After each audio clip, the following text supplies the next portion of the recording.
The views and opinions expressed on this program do not reflect the company, owners, management, staff, clients, or partners.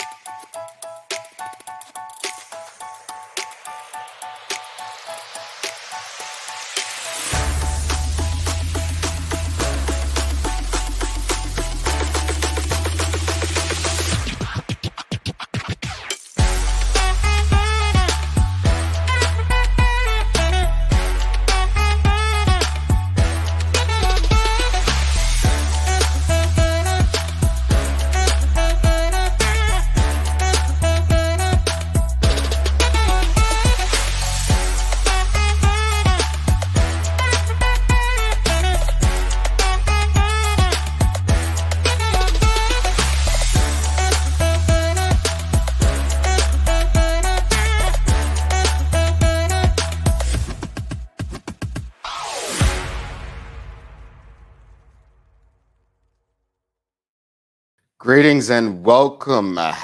Welcome. It is the final day of July, Monday, the 31st.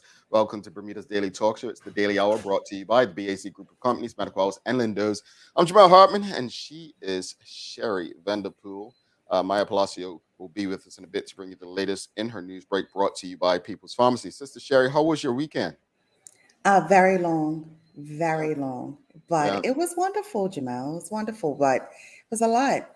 Okay. I've been on the go since Thursday, traveling since Friday. It's And been you a made lot. it. You made it to Bermuda, huh? Yeah, a day late, but hey, on Mm. time. Just a day late. I'm gonna have to speak to those people at the airport. Just a day late. Okay. Yeah, certain airline company, but It was the airline. No, okay. It's the airline. yeah, definitely the airline, but not me. Okay. But anyway, Yeah. Well, I guess somebody's happy to have you in Bermuda. yeah, definitely. You came with open arms, hugged me, took pictures, and you was like I super did. excited to see me. Got it all on camera, Jamal. All Oh, of okay. it. I remember none of this taking place, but there was some forced tugs. And Forced. yeah, but Forced. it was a very tiring weekend. I will say it was, and tiring is not a bad thing, folks, because Right. when you enjoy what you do and you're working, there's a lot of tired people in our team. Don't let anybody fool you. They worked and they worked their butts off this weekend, and we still went again yesterday. One lesson I learned is, you don't put two events back to back, right? Sherry and Maya, like Yeah. you don't put two big events back to back, but here No. we are. Here we are on a Monday Oh, morning. this heat. Yeah. Oh, tell me about it. I mean, yesterday, we went to the restaurant crawl yesterday, folks, and we had a blast. I want to give a shout out to Sherry Lynn Johnson and Yeah. Nana Pam. Nana Pam. Shannon, is it Shanalette De Silva? I want to Yes. make sure I'm pronouncing it right. Shanalette. Minister Tanae Furbit. Furbit. Yes. Camelita Lela. Mm-hmm. Adeline Stevenson Swan and Bruce Swan. Bruce. Marcia. Marcia, Robin Patrice Bradshaw, Janice Otterbridge, Anthony Otterbridge, Traveling Trotty, Nachika Trot. Yes. Don't make me Who forget else? somebody. You better help me. I'm trying to think who was sitting where on the bus. Oh goodness, we're gonna be in so much trouble. Kathy Jamal. Rogers and Larry Rogers. Yes. Yeah, Definitely. she says great time yesterday, still full. Angeline Keitha was there. Angeline Butler, Yes. Heidi Smith, yes. Caddison. Caddison was there. The youngest member of the TDH crew. She was there at 6 months, I believe. 6 months. Yeah, it was nice to finally meet her. Yeah, I think we got but big props. I want to say this. If you missed the restaurant crawl, I feel sorry for you. But I just want to give a big shout out to the restaurants that participated. Yeah. Started off well with Lit. We definitely had a good time at Time. We got some fellowship in. Headed to Food Factory before Whitehorse. Great presentation, great atmosphere, and of They brought course it in. on the way to Whitehorse, we got to stop by the champions elect St. George's. We got to stop For a by hot the minute. Coke Cup match, which they won. But we'll talk about that later with my coach, right? We'll talk about that later with my coach. and we had an awesome dessert experience at Scoops. Oh, Like an yes. awesome dessert experience at Scoops. Yeah. That presentation was well done as well. Absolutely, That was really absolutely. nice. But if we forgot anyone who was on the restaurant crawl, blame Sherry, not me. Anyway, folks, greetings everyone. Thanks for making this part of your daily routine. A good one today as we welcome the coach of the champions elect, St. George's, Clay Smith, onto the show. Yeah, my trash talk is on. I said I weren't going to do it, but I Let can't. me tell you, I I can't help mean, myself. on the bus, let Yeah, me say, Minister Tanae Farbit, I was trying to put my towel on her. She was cringing, and I was like, yeah, we don't do that. please, We don't do that. please. We don't do that. Yeah, Minister Tanae Furbert, she confused me a bit because she showed up with a medical host logo and it has red in it, but she had her blue ribbons, and I was just like, we got to do something about the logo during this time of year. So, but that reminds me, Tracy Burgess as well. She came yesterday. Yes. Yeah, but yeah, well, we've got the coach Clay Smith on. Should be a very good conversation. And folks, please don't forget to subscribe to our website, thedailyhour.com. Follow us on all of our social media channels to stay up to date with all that we have going on.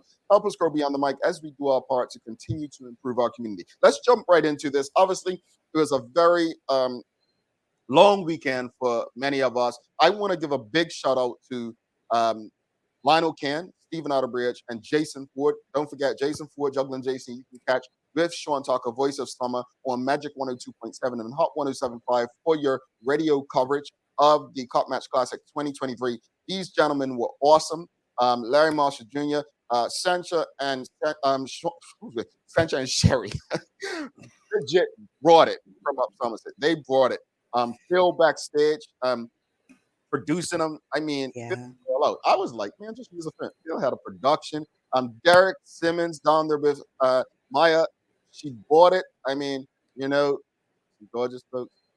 It's PG. Just remember next year, it's PG. It's PG. All right. Yeah. I did see that, Jamal. But they bought it. Tashal Bean with the animation, Kino with the logos. It's so many people involved. Tiffany Durham, Shanta, Keitha, and if I'm forgetting anyone, honestly, blame my head, not my heart. But so many people put the work in, and we made something happen. Cup Match Selection Night has never been covered. So that brings the question of the day, folks. What did we learn from Cup Match Selection Night coverage? What did we learn from Cup Match Selection Night coverage? Let us know what your thoughts are. Terry, I know a lot was said yesterday, but what did you learn from hosting it and being out there at Somerset Cricket Club? Just really the process, Jamal. I really didn't know the process. And I didn't know that so many people didn't know the process of how cup match selection night worked. From the time that the doors are closed at a certain time, the amount of people that are allowed in that room, and what happens when the selection is made, the executive board having to come in, then the members. It's definitely a whole situation. And again, there was a lot of people that did not know and hit me up on the side and was like, I never knew that this was how the process went. So it was wonderful to hear that, and to know that I wasn't the only one. Yeah, I mean, honestly, Sherry, I'm gonna be dead honest with you. I have always been a follower of cricket. I grew up around cricket, um, but I didn't know a lot of what went on. I didn't know that the members had to come in and all this entire process. I literally Yeah. thought that the selectors made the decision and then they put it on the board. I did not know the entire process until this past weekend. Um, It's like everyone had to confirm the team, correct, correct. which gave it actually a nice community feel to it. It's the people that confirm the team. Well, it actually made me think of how most things should run in democratic spaces, right? Now, Yeah. the only thing with that kind of process, and it's something that I think all of us, including myself, who got pretty annoyed, that kind of process, we need to understand it takes time. Yeah. It takes time. I think because we all literally just WhatsApp each other or text each other traditionally on selection night. Oh, no team out yet, no team. We all of outside the players and Jason who's following it and Larry, a lot of the general public did not know. So for me, I am overjoyed that we could be a part of this and like educate people. And now people going forward will manage their expectations in terms of, all right, it's 11 p.m. Sorry, 11 p.m. Hmm. Team's not out. All right, let me just get a cat nap and I'll come back and like, oh, we legit had people who said that. They said, Right. look, I woke up somehow in the morning thinking you guys would be off. Let me go see who made the team, and you were still on. St. George's hadn't brought their team. But I think the lessons are just managing our expectations going forward. And the other part is, I think it was the confirmations, because when we think about the process, the selection probably was done, at least in Somerset, and it's no shade, probably an hour. Then you had to wait for the exact reward. That could have taken another time. Then you had to then wait for the members. So it still is kind of this three-tier process, although we probably kicked it off a little bit earlier. Sherry, I'm just saying. the part where you said no shade, I just felt shade all over. But You again, should have. yeah, I did. Let's go to the audience. What did we learn from the cup match selection night coverage? Charmaine Richardson says, TDH did an outstanding job on Saturday night. Enjoyed the broadcast. Thank you, Charmaine. That means a lot. Appreciate you for watching and supporting. Emily Gail Dill says, that's Senator Emily Gail Dill, I believe, says, congratulations. Your team did an amazing job on Saturday. The production was very professional, interesting, and informative. Thank you so much for your feedback. I just, honestly, you go back and you watch things, and there was a lot said. I think Stephen Outerbridge and Lionel Can. Let me just give the audience some insight as to how great those two gentlemen in particular were. Those gentlemen were only supposed to be on for 1 hour each. Oh, really? I didn't know that. Those gentlemen were only supposed to be on for 1 hour each. Lionel Can the first hour and Stephen Outerbridge the second. They stayed for, what was it, 8 hours we won? Yeah. They stayed for 8 hours. That right there is probably one of the most commendable things that I saw happen that night, because they were committed to ensuring that they were able to answer questions, share information, and stick it out for the benefit of the community, the game, and really give insight as to how their own experiences went. So it was very interesting to see how they hung around, and they stuck to the wicket, pun intended. But you get me? They did it. Yeah. So I appreciate both Lionel and Stephen. I can't thank them enough. And the invite was on for dinner tonight. I said I was taking the whole team to dinner, and I'm going to say it publicly. They didn't get back to me. We're going Flanagan's. I'm sorry. We're going Flanagan's. Jamal. They didn't get back to me, so we're going Flanagan's. Yeah. Yeah. We'll see if that's what we're going. But go ahead. What time if they're open? But just saying, we'll see, folks. When the people don't get back, the captain has to make a decision. Right? We have been busy. We have been busy. All right. But anyway, let's move forward. All right. We've got another comment. Paulie Rich says, I really appreciated their input. Speaking of Lionel Can and Stephen Outerbridge. Leslie Swan says, I was so glued to my iPad to the very ever though my team had been selected early. Great nod by all. Thank you, Leslie. Look, Nice. Somerset made some interesting changes. Greg Mabry was dropped, and they brought in the young Mikael Walker from, of course, Bayless Bay. And then I think they made the wicketkeeper change. They recalled Stephen Bremer and dropped, is it Curry Furbert? Curry Furbert. Look, I'll say this much. I said this on the show before. I believe in the American term as it relates to the American football game, that any given Sunday. Well, this is a bit different because one team can have a great first day or first inning, and then something different can happen in the second. But I am satisfied with the team that St. George's picked. I'm not a follower of cricket like I used to be. But I'm satisfied with the team that they picked. I would have loved to see young Marcus Scotland be involved. But again, I think his time will come. I would have loved personally, and I said this the night of, I think Jonte Smith was hard done by. If you watched the game last year, and you all know me, I was watching, I think he was hard done by. With that LB last year, I thought that he turned up shot, but apparently people were saying that he was injured, so he hasn't really had a full run out. So, fair game. I'm interested. A lot of people in my chat groups were speaking up on Brian Hall. So I'm very interested in seeing what he brings to the table as well. So, folks, thank you for tuning in. Let's go to a few more comments, and then we'll go to Maya for the news break before we bring St. George's coach, St. George's coach, Clay Smithian. I'm tough, folks. See, you're making Charles H. decisions on your time. Second says they were only supposed to be on for 1 hour. They were only supposed to be on for 1 hour. Their insight and honesty was refreshing. It reminded me of election night coverage. Thank you, Charles. Thank you. So let's bring Maya Palacio in. Let's get her thoughts on, she was at St. George's alone. She did the thing. So let's bring her in for her daily hour news break. Before we do that, and, unfortunately, we did have another road fatality, and I'm pretty sure that's going to be one of her big stories. And whenever we had one, I would usually begin the show with, condolences to the family, friends, and community. And that still stands because we never want to lose life. But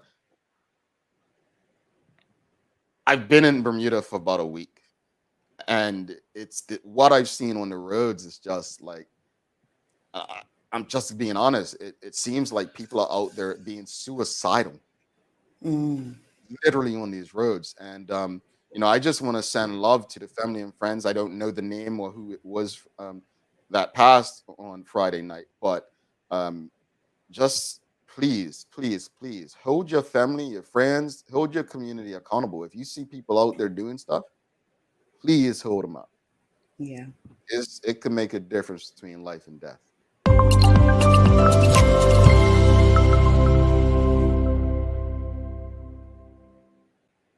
Good morning. Good morning. Greetings, Maya. How are you? Are you awake? Are you energized? I feel pretty up right now. Okay. Real quickly before you jump in your news break, just tell us what was your experience like on Saturday night? What did you learn from posting it?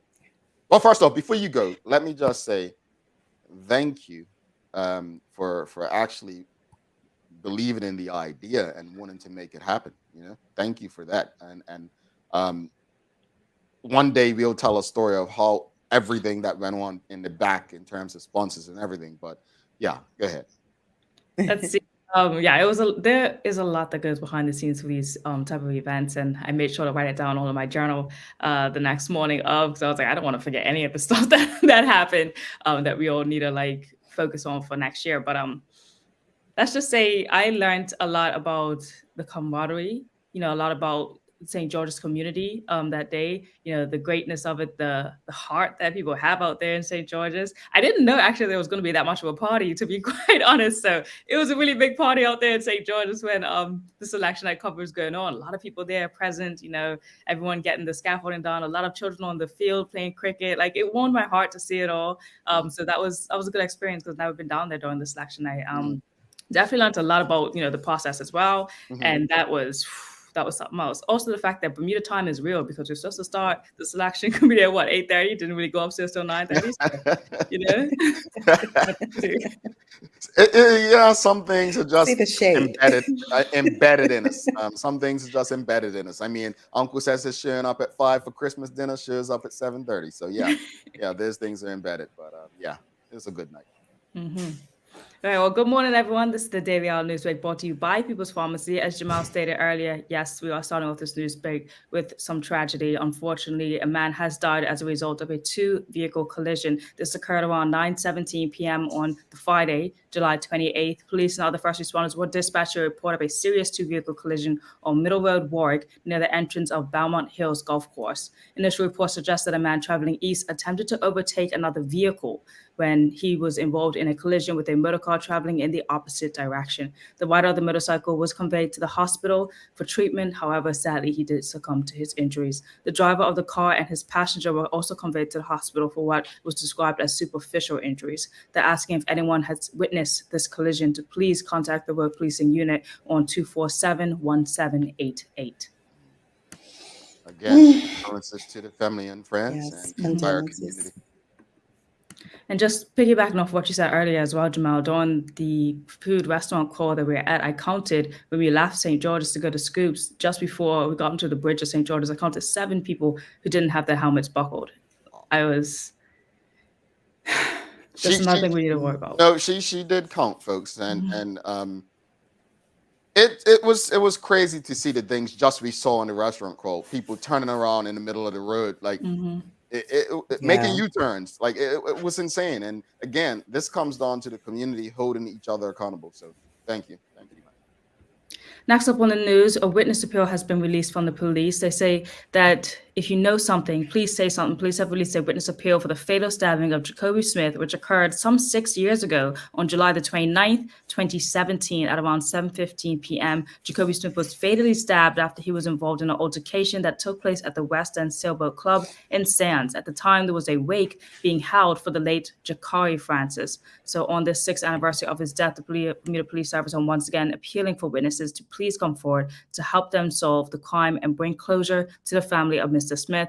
Police would like to speak with anyone who may have seen something or heard something, no matter how insignificant you think it might be, particularly if you were at the West End Sailboat Club or in the general vicinity around the time of the incident. So if you can remember anything, if you have something that you think even is the smallest bit, please reach out to the police on 247-1739.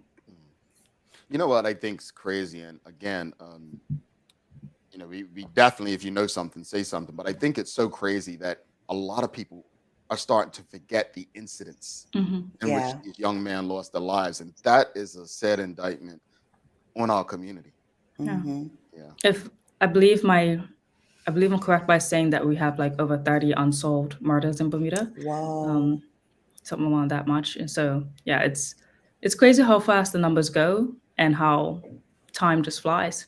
But if you know something, say something. In the case of anything. But yes.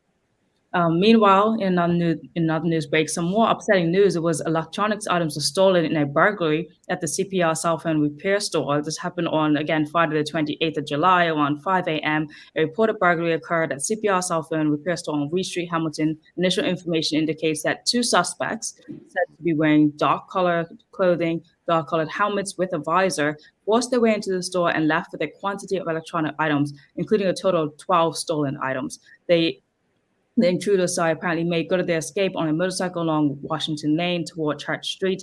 Inquiries are underway, and witnesses of members of the public are please asked again to call and contact the police. So it's happening, a lot of burglaries going on, a lot of road fatalities. Like we know the holiday season can get quite upsetting. Obviously good, but upsetting. So please be mindful.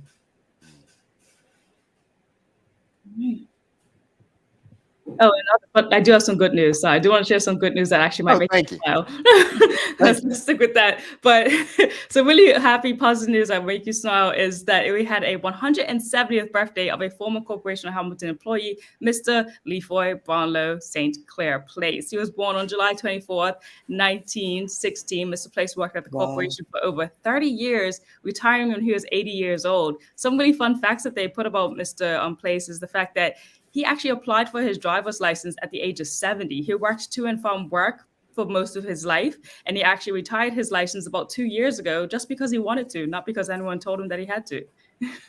So congratulations to Mr. A.B. Place. He actually did receive a gift certificate from the Marketplace and the Phoenix Center on behalf of the city. He had quite an amazing, incredible life, and he said that I had a belief that if you don't believe in yourself, you can't believe in anything else. That is quite an inning. He looks good. He looks good. If you based on that picture, if you saw him on the street, you wouldn't think he was much more than 80. So no, good stuff. Yeah. He also said that he does not drink or smoke. And again, he did walk to and from work every single day for most of his life. And he was also a bodybuilder at one point in time as well. Okay, so bodybuilder. I'm about to start bodybuilding. Thanks, man. Okay, Jamal. Now I'm going to head into sports. As you know, the cricket teams have already been selected. We'll talk about that. But also the under-15 team was also selected for a football squad that's going to go to the CONCACAF. So there's your team right there for Bermuda. So good luck to the gentlemen as they go off and get ready. That's going to be happening in less than 2 weeks. So congratulations to the selected 18. There you go. Congrats, all the best, young men.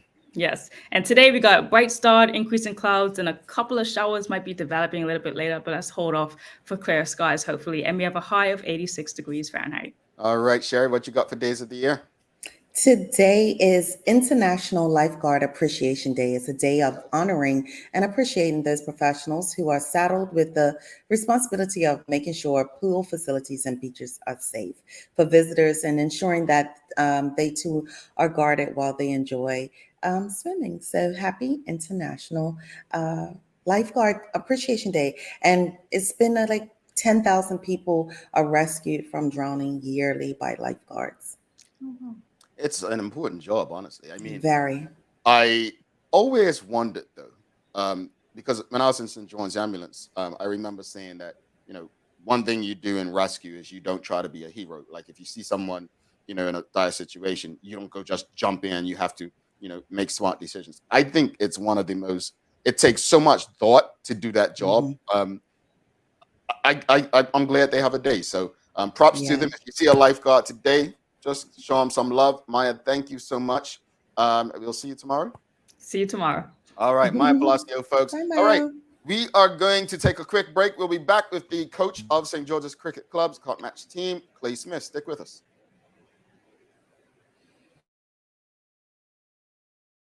Let's face it, life can be a little wild, but shopping doesn't have to be. I choose Peoples, so that whether it's a prescription that needs to be filled, a toy for my little terror, or a gift for a new addition to the family, we'll see about that. Everything's available in one convenient location. Some call it Peoples, I call it my one-stop shop in the city. Peoples, we're here for you.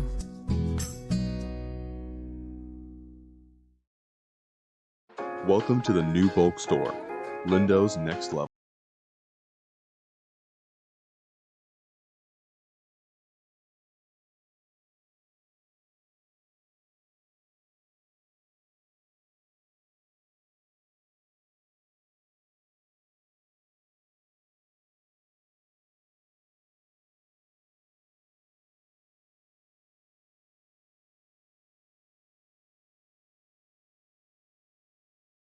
Her 70th birthday next month. Have you noticed her age is catching up with her? Yeah. Plus, she's having a hard time getting up and around like she's used to. I would sure hate to see her fall. At Medical House Limited, we can help make life situations easier. We have electric beds, motorized scooters, bath stools, walkers, you name it. Mom's been real good to us. We'll get her birthday and Christmas gifts from Medical House. Medical House has relocated next to the Dandytown Field. Number 6 Bakery Lane, Pembroke. Telephone 292-3622. All righty, welcome back to the big show. She's Sherry Vanderpool. I'm Jamal Hartman. It's the Daily Hour brought to you by the BAC Group of Companies, Medical House, Lindo's, and People's Pharmacy. Folks, please don't forget to subscribe on our website, thedailyhour.com. Stay up to date with all that we have going on. Make sure you follow us on our social media channels as well. Help us grow beyond the mic as we do our part to continue to improve our community. Sherry, what was your favorite thing at the restaurant crawl yesterday? I mean, of course, being with everyone, you included, but I would say like just being with everyone, Jamal, and putting names to faces, because of course some of their social media or pics on what we see on the screen is not always who they are. There could be pictures of other things. So it was just nice to have conversations with the audience, with the TDJ family, and I get to know them better. So that was one of the best parts to me. TD Jakes, okay. Well, at least I said TDH. Yeah. Well, no, I'm glad. And folks, if you missed out, you missed a good time. We got out, we enjoyed ourselves. Again, shout out to everyone. We called every name earlier. Don't worry, we called every name. If you were there, and you attended, we called your name. We appreciate you being a part of it. But no, let's give a warm welcome, TDH welcome to our guest for the day. We've got the coach of St. George's Cricket Club, Mr. Clay Smith, into his house. Let's give him some extra warmth. Let's give some air horns too. Calm down. Champion. Hi, Clay. Hey, good morning. How are you all? Well, I'm wonderful. I don't know how she's feeling because Hi, Clay. Just for the other team. How you doing? Well, I'll make sure I wear my colors this morning. And as I did too, on purpose. I was trying to be neutral because they already think I'm biased on this show, so I try to go with black. But first of all, thank you for doing this. I'm pretty sure as I spoke to the president, saw him down, President Neil Painter at St. George's Cricket Club yesterday. I said, man, have you been asleep? Yeah, I got 3 hours. And I'm just like, I look, I mean, we're short on sleep, but I mean, this is a crazy time of year for you guys. But real quickly, just give people who don't know, you're one of 5 players who has scored over 1,000 runs in cup match. What has the transition from being a player many years ago to now coaching? What has that been like for you? Oh, it's something that I always knew that I would get into eventually. Pretty much following the footsteps of my brother, Rondo, as you know. He's also one of the 5 people that scored 1,000. It's a passion. It's a passion of mine. You know, so I always knew that I would get into the coaching aspect once I finished playing. I absolutely love it. It keeps me engaged, keeps me involved in the game, and you're able to pass on your previous knowledge to the current day players. Basically, you know, it's giving something back to the players. You know, when I was younger, I had other senior players around that did that for me, giving me sharing their experience with me and all that. So it's basically just being able to give back to the youngsters, and yeah, I'm looking forward to this cup match more than any. All righty. Well, let's jump right into this cup match then. So, look, it was a long night down St. George's on Saturday. Just explain to this audience, why did it take so long to pick your team versus Somerset being so? I mean, as Sherry has made no secret today how quick they were up Somerset. But just explain the process to the public.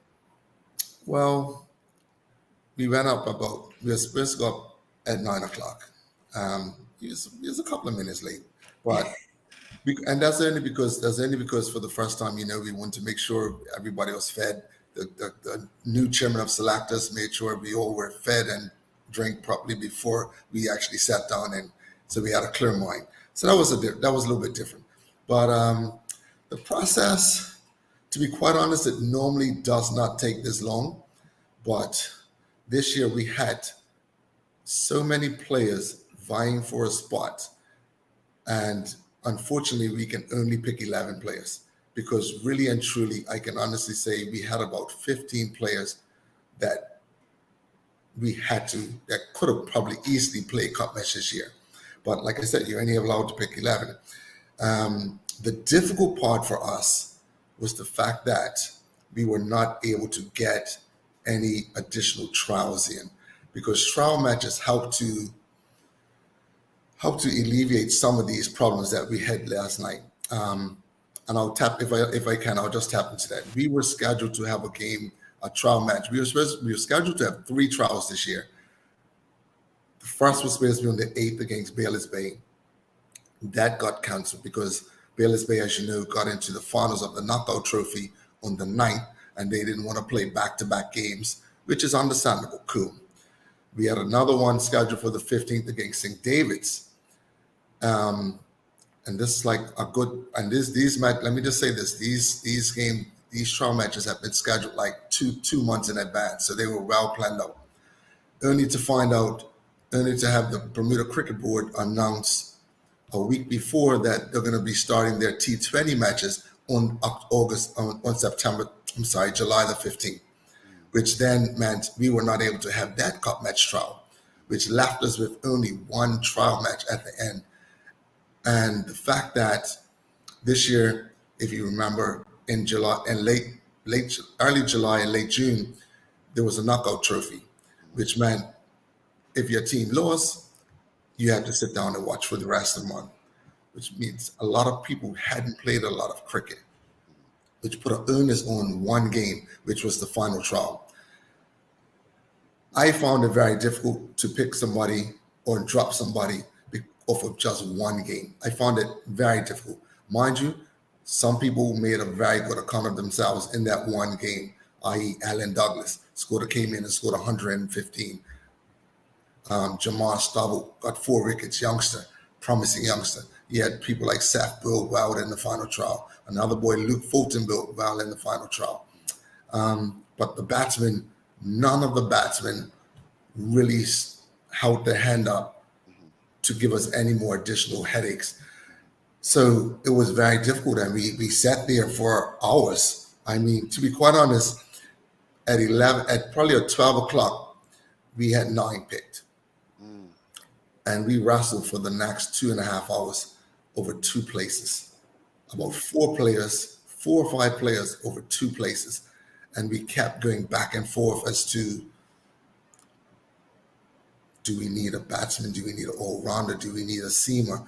Our wicket down St. George's is grassy. It's got some green on it. It's seamers took some wickets on the day.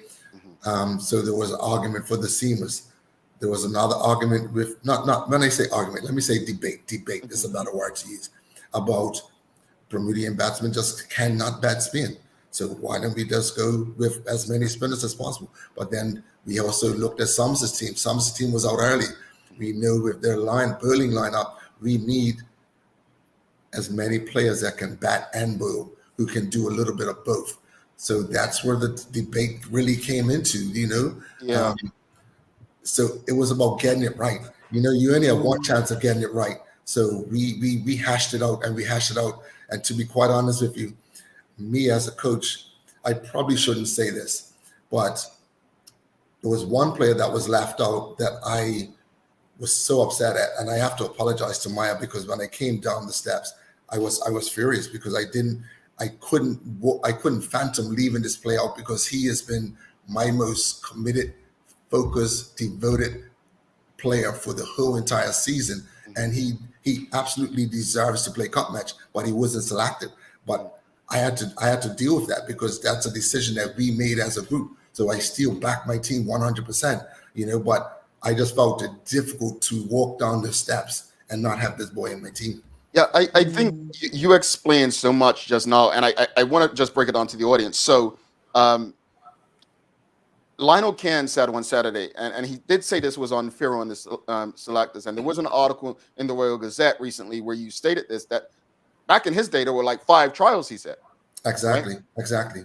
Yeah, and so now only having really to use day off, I can imagine how difficult that was. And I think once you explain, we did get information, but we didn't share it over the air on that night, that we did have information that 9 players were selected early. We did have that. We never shared it over the air, but we knew that it came down, which I think may have led to a bit of frustration inside the studio. But we did hear that. So thank you for confirming that. Yeah. What I've learned from this is it's almost like I compared it to a jury finding someone not guilty or guilty. It's like you're deliberating for hours and hours and hours. But the thing with deliberations like that, they can go on for days, if not weeks. Has this set a precedence where this could actually go on? Like St. George's or Somerset may say in years to come, the team may not be announced the night of due to deliberations.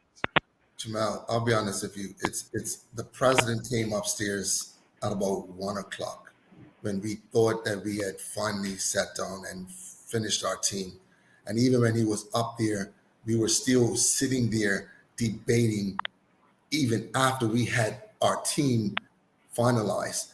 And I actually asked the president, I'll be honest with you guys, I asked the president right there, I said, does this team have to be announced tonight?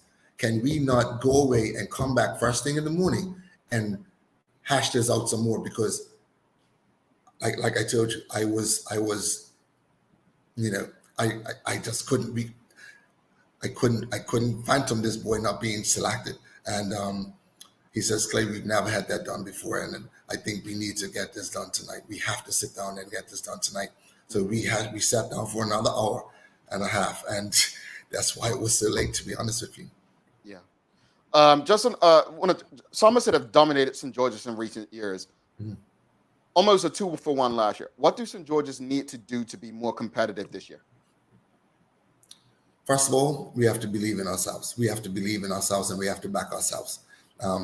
Somerset have been so dominant that they sort of have this aura about them that when they step into the field now, they believe that they're going to win from ball one.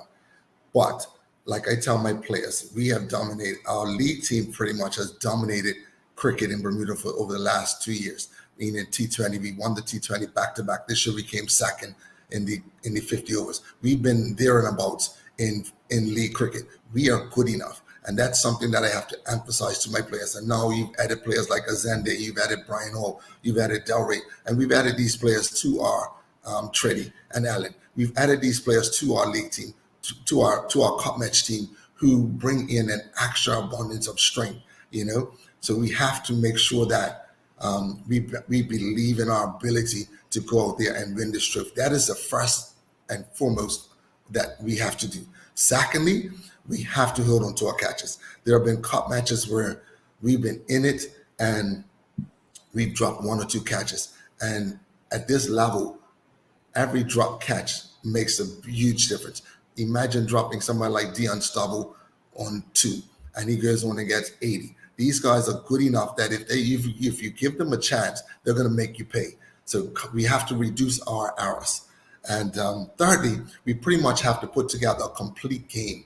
In previous cup matches, we've either batted well, but we haven't fielded well, or we bowled extremely well and we haven't batted well. So it's about putting together a complete game. We have to bat well, we have to bowl and field well. We have to put 2 good days of cricket together. And that's pretty much it. If we can do that, I have no doubt that this team can wrestle this trophy away from Somerset this year. Wrestle.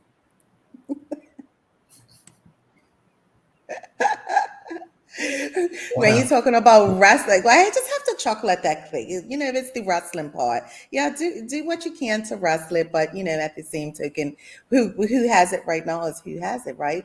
But with all that being said, maybe we want to know this question, but what's the key to bowling Somerset out twice?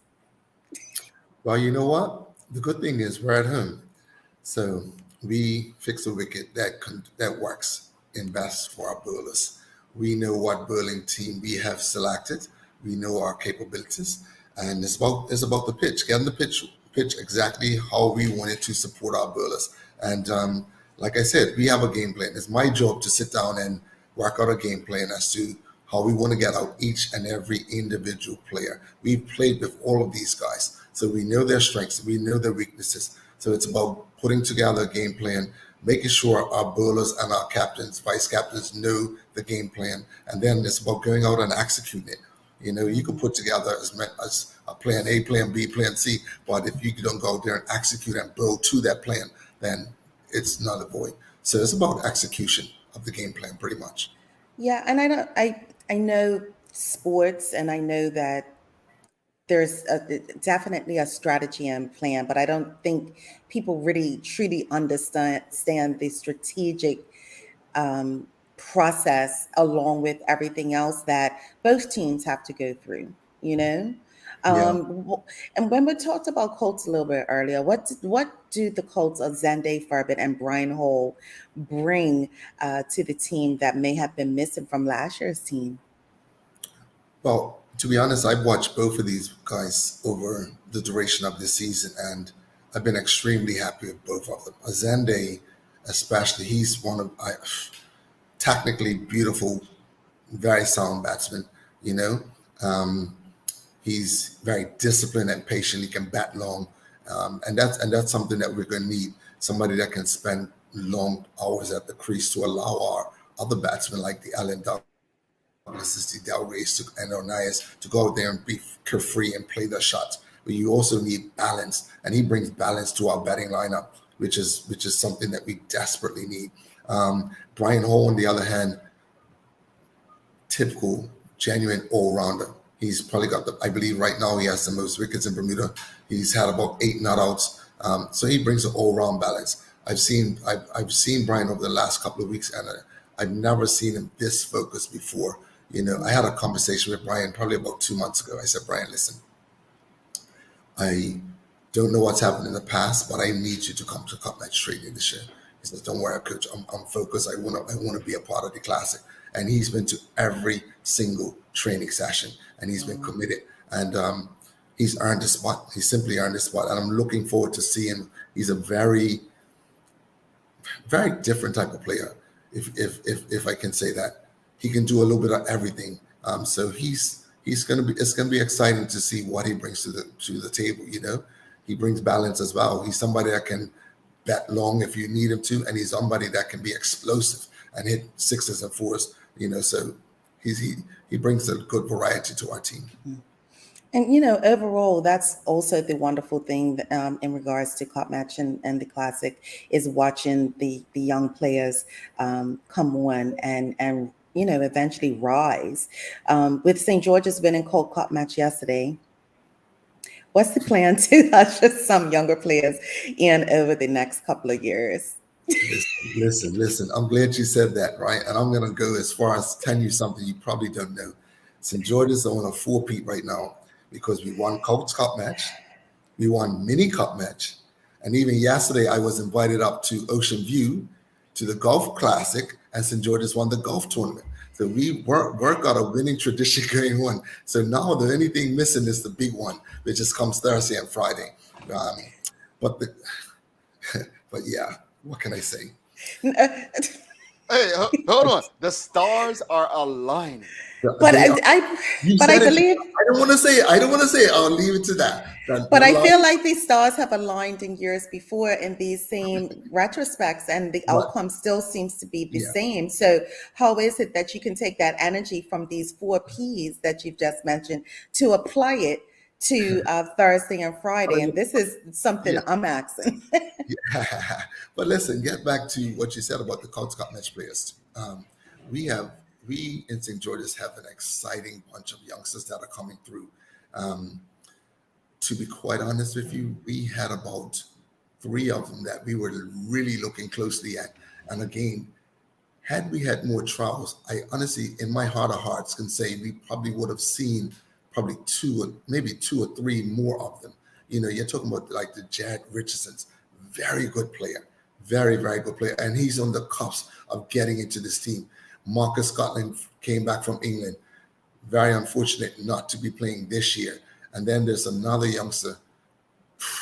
It's something because when I talked to one of the English coaches, he said he's probably the next Delray Rollins of Bermuda. And that was a big statement that he made. But this boy is Arai Tomlinson. So that's just 3 of them. I mean, then we had our captain yesterday, Kushai Darrow, who got the most runs in the game. So we have an abundance of players coming through. Luke Horn, Luke Fulton. I can name, I don't want to just now name the names because I may forget somebody, but that whole Colts Cup Match team is going to be vying for places over the next year or 2, and is there a youthful energy? And if you look at it, we have Marcus and Zarai as reserves because we want their energy around the team. We want to create I want my players to be on edge, knowing that these youngsters are coming for them. They're coming and they're coming hard. I can promise you that. And it's just a matter of time before they get it. They break into our team. It's really a matter of time. So they're holding what it brings is like accountability. They're going to hold our players accountable to perform, and if they don't perform, then they know there's youngsters on the outside that could come in and do a job. So yeah, at the end of the day, it's good pressure. It's good pressure. Okay, Clay. What would you say to St. George's fans who have grown frustrated with the team selection and results in recent years? Well, I'll tell them this. It's like a wave, the wave goes up and the wave has to come down. Sums has been on a wave for the last 10 years. And don't forget, let's not forget, we had that wave for about 19 years prior to this. So we had our turn. They're having their wave. But the wave's pretty much at the top of their peak right now. And there's only one place that wave can go, and that's down. As we know, waves go up and they have to come back down. And Somerset are on the way down. I can promise you that. And St. George's on the way back up. We're rebuilding. But our turn has come. I think it's our turn. I don't want to say it. I don't want to be blunt, but our turn is coming, and it's coming really soon. It could be this year at Wellington Oval, if we can do the right things. And like I said, put together a team performance. But what I ask of my fans is continue to believe in us, continue to back us. And to be quite honest with you, if some of you have ever played or been overseas into an English football game and seen what the atmosphere is like, that is the atmosphere that I want my fans to create at Wellington Oval. I want my fans of St. George's to create an atmosphere of uncomfortableness for Somerset. When they walk out to bat, I want the horns blowing. I want the flags waving. I want them to be our 12th and 13th player that create an atmosphere in St. George's like we've never seen before. That's what I'm asking of my fans this year. And if they can do that, and because that brings added pressure. And the thing is, once you guys know, once that first wicket goes and the crowd runs onto the field and the adrenaline starts flowing, it's an atmosphere that's second to none. That's what I want from my fans this year. That's what I'm asking. You do your part, and we'll do our part. We've got some questions from the audience. We'll go to some comments and questions from the audience. I just want to get. I'm tuned in. I'm listening, and I would say I've been a distant Manchester United fan over the last decade. Right? It's been frustrating. You see where I'm going with it this? Is. I'm a United fan. Okay, so it's been very difficult since 2013. Manchester United has not won the title. I liken St. George's to that as well. But what I do look at is I look at Manchester City and Liverpool, two biggest rivals in terms of the title. And I'm like, they actually do some things very well versus how Manchester United's run.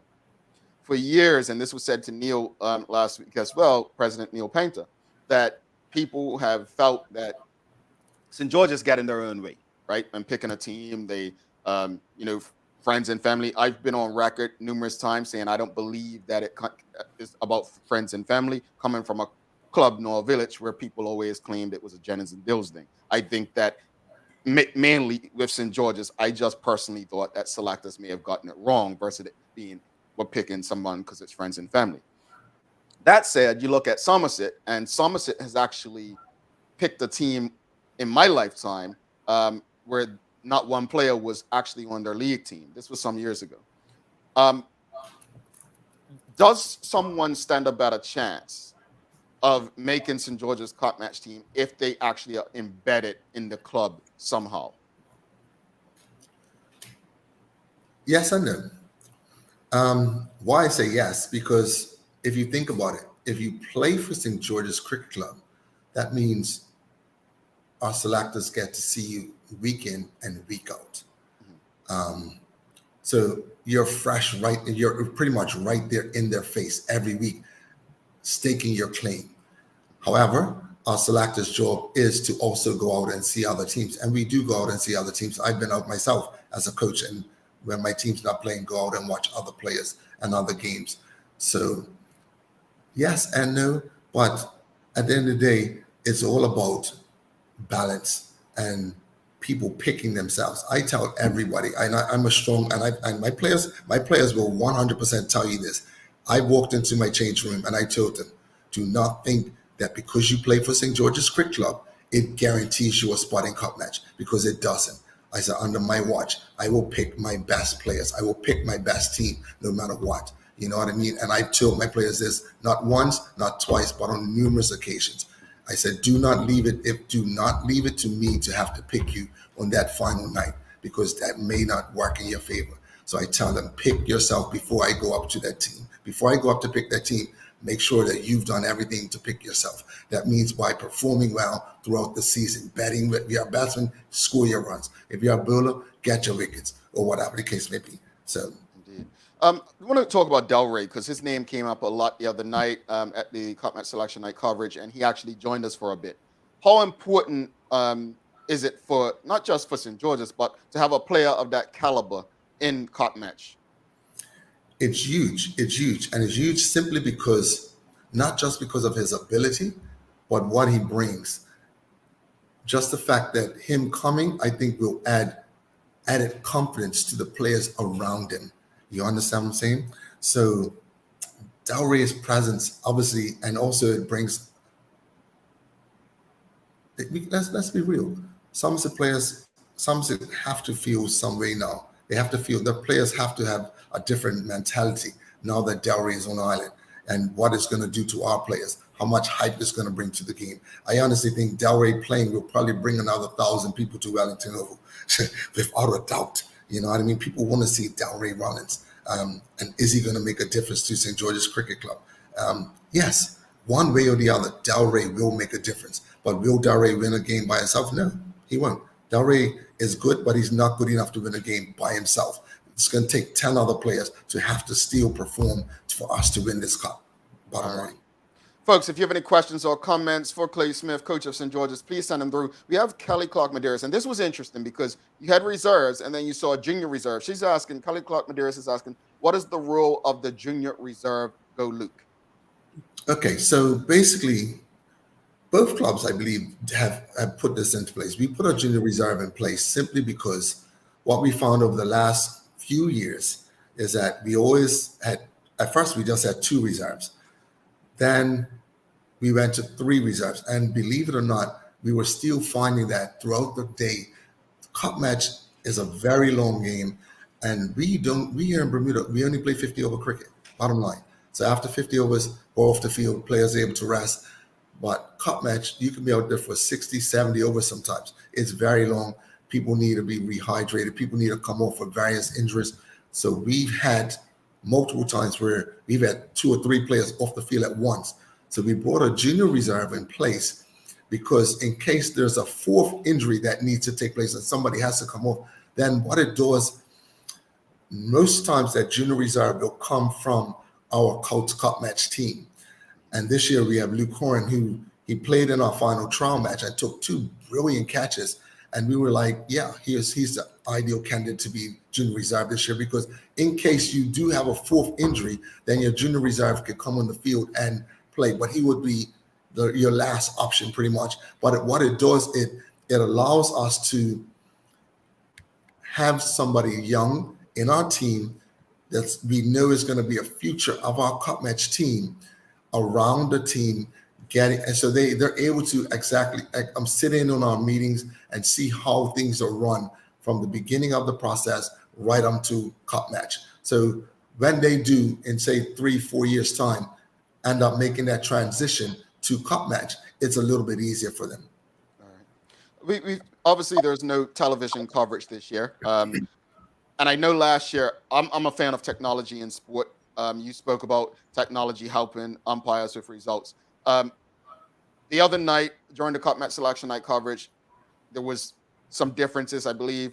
Lionel Can was saying the officiating and umpires needs to improve. Stephen, I believe, correct me if I'm wrong, was on the other side.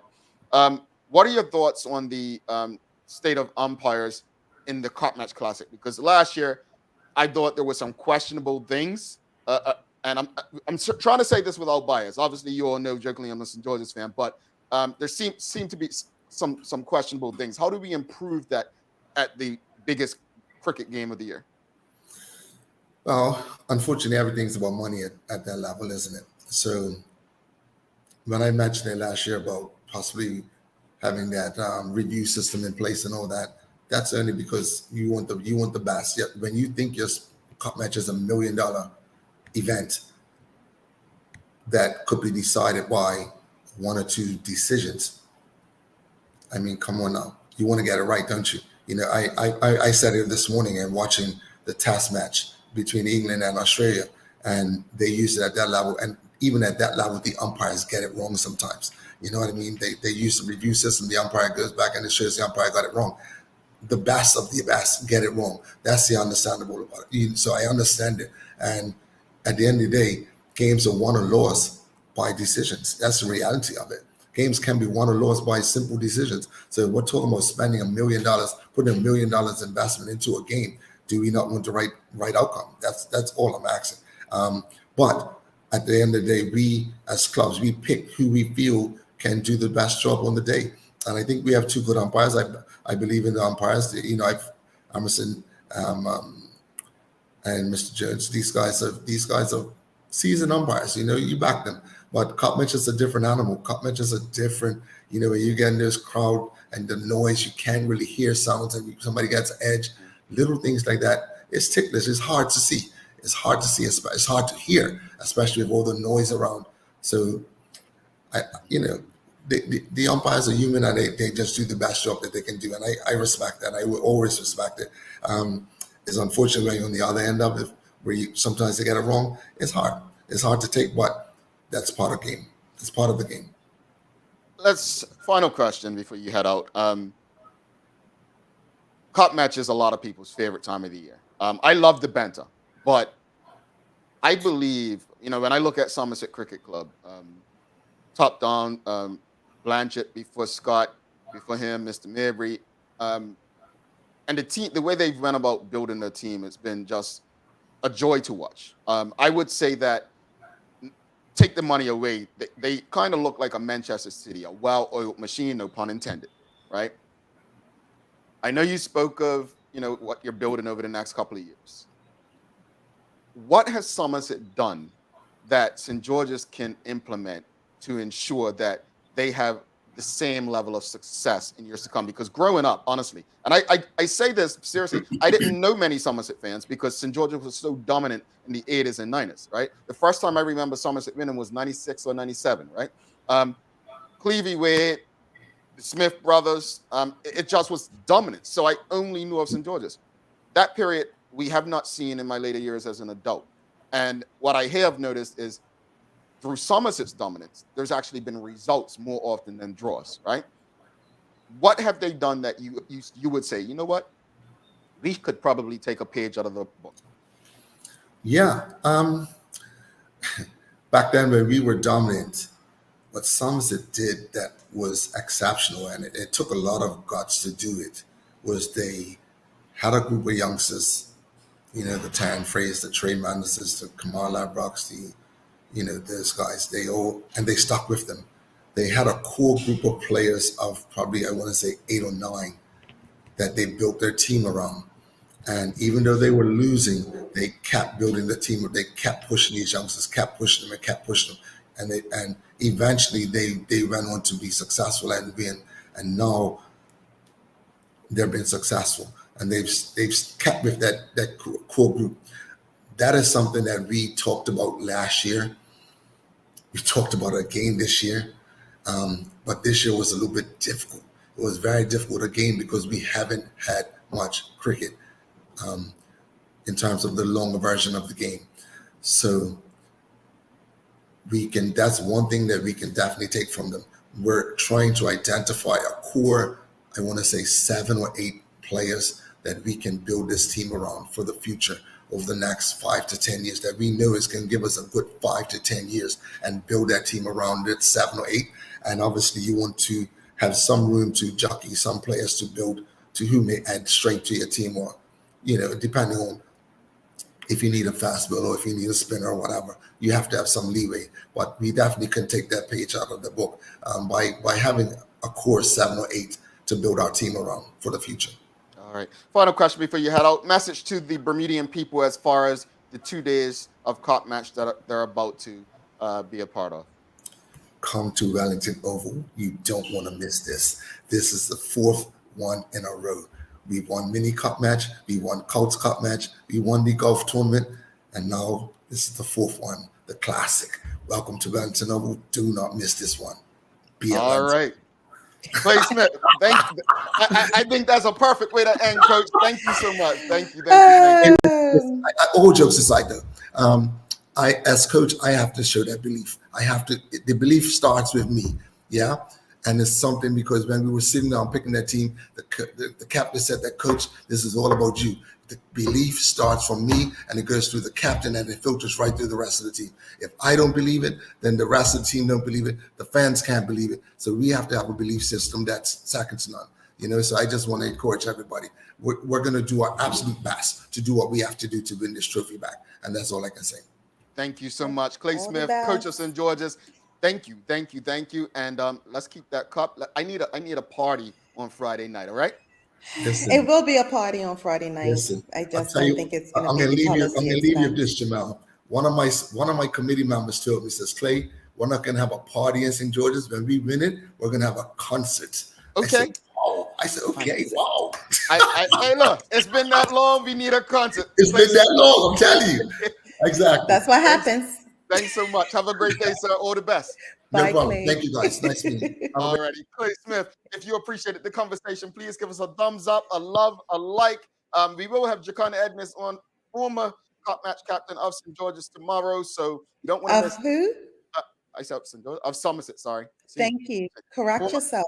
Former Cup match captain of Somerset Cricket Club, Jacana Edness, winning Cup Match captain and wicket keeper. Folks, don't go anywhere. We're going to do a giveaway after this break, and we'll also do the daily play. But if you appreciated the conversation with Coach Clay Smith, please give us a thumbs up, a love, a like. Make sure you share that conversation. Let's strike some fear into Sherry's team, all right?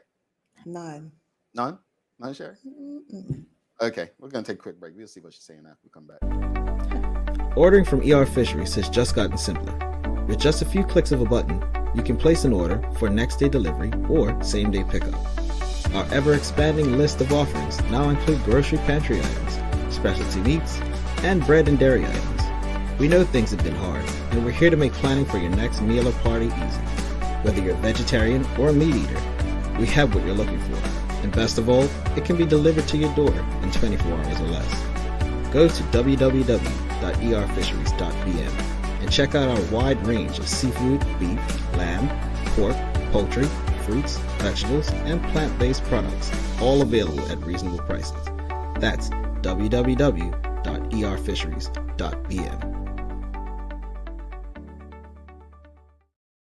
All right. Thanks again to Clay Smith, coach of St. George's Cricket Club, for joining us. Very interesting conversation. Folks, share that conversation. Very interesting how, he spoke about the length of time it took.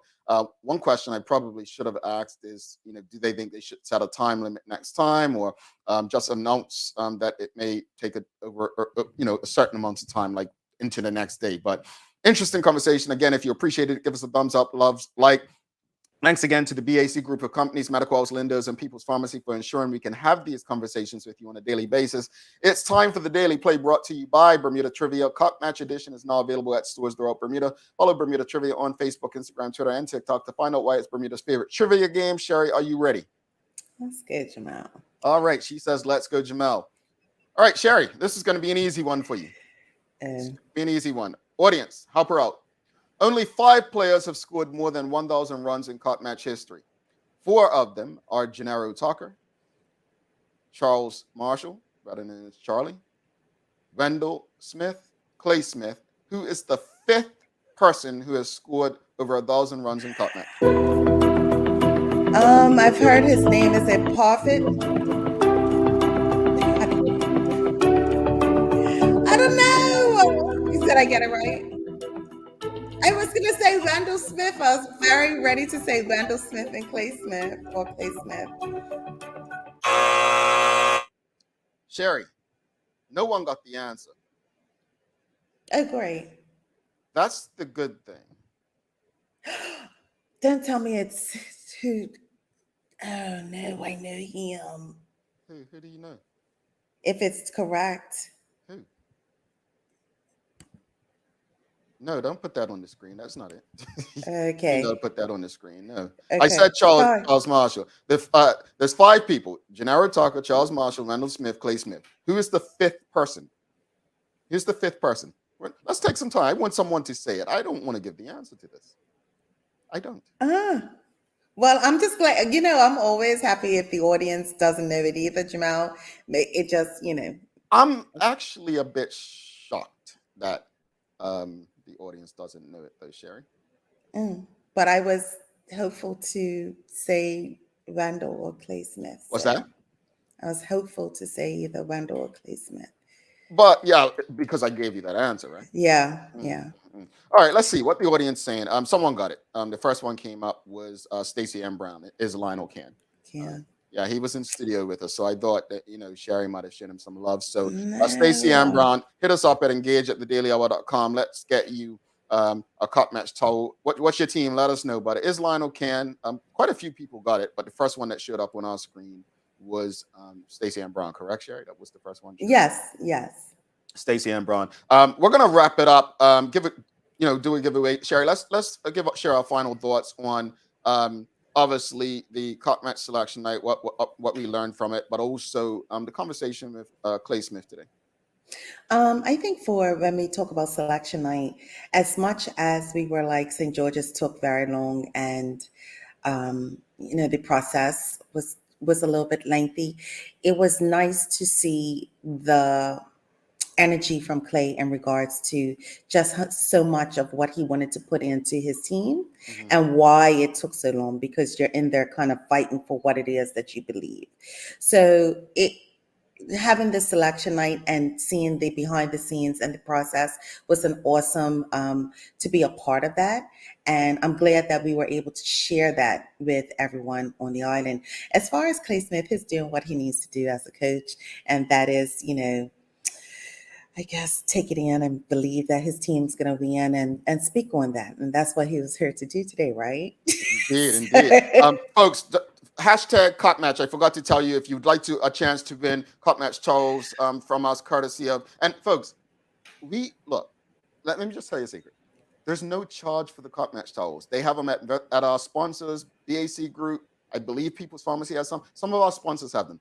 We don't make money off of these clubs like that. So we have gotten quite a few people ask us how much of, I saw messages this morning, how much of the Cup Match towels.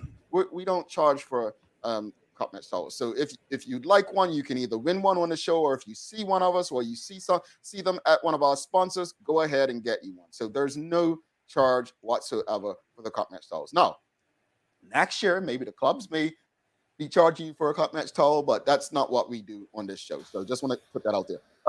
Hashtag Cup Match for your chance to win. Now, I just want to say this about the Cup Match selection. First off, I want to give a huge thanks to Richard Scott and Neil Pink, the president of Somerset Cricket Club and St. George Cricket Club, because this came together very fast. We met with them in early June, and they were more clear. So a huge thanks. Without them agreeing to this and allowing us to set up on the premises, this would not have happened. So thank you to them. Secondly, I really want to give a big shout out to every last partner, but especially HSBC, who took a chance on this, right? Had never been done. HSBC, Michelle Walker, Tequila, and Clifton, the entire team, everyone I spoke to, thank you for supporting us in ensuring that we can actually make this happen. And then there's also Chubb and TBI, Big Brothers Big Sisters, One Communications, Uplift, Noah's Ark. Am I forgetting anyone? There's so many. The Road Safety Council, the Bermuda Tourism Authority, everyone that helped us put this on. You understand the work it takes, so we appreciate you. And it would not be anything if it weren't for the very people who gave up their time on Saturday to do it, from Sherry to Sanja, Lionel Can, Stephen Otterbridge, Jason Ford, who, again, you can catch Magic 192.7 on Hot 107.5 for radio coverage, Larry Marshall Jr., Maya Palacio and Media Maya, Shanta and Keitha and Tashelle and Keno, Derek Simmons. I don't know if I said Phil yet. Just so many people who made sure it happened. It really takes a village. KBB, yes, Keep Bermuda Beautiful. Thank you so much. Tracy over there making sure that we get it done. And obviously, the partners of the Daily Hour, BAC Group, Medical House, Lindo's, People's Pharmacy, ER Fisheries, North Shore Medical. Because of them, this show happens. And because of this show, we can bring you Cup Match selection night coverage. So everyone who continues to support us, the audience, without you, none of us would be doing any of it. You are probably the most integral part of everything that we do. So we do not take you for granted. We appreciate you. I say it every day, and those words are real. They are genuine. They're authentic. Because of you, we are able to do what we do. But you're tired of hearing from me. But I want to wrap this up and just saying, what I heard from Clay Smith today was a coach that is going to do what he has to do to get his team ready mentally, emotionally, and physically.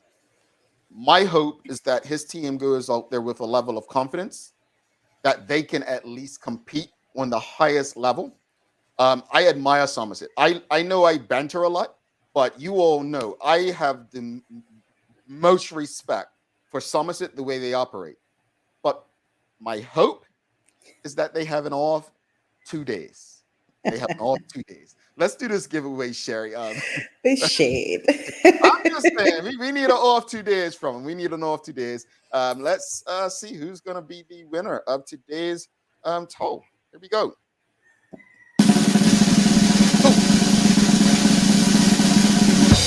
I completely forgot to hit the push the button. Yeah. Who's it going to be? Marcia, okay. Yay! Got yourself another toe. Congratulations. I mean, I think we should do it again because that's your sister, Sherry. I know this seems fixed. This seems fixed. It is not fixed. Let's do another one. Let's do another one because you all gonna be talking about us. Here we go, Marcia. You can't win again. Here we go.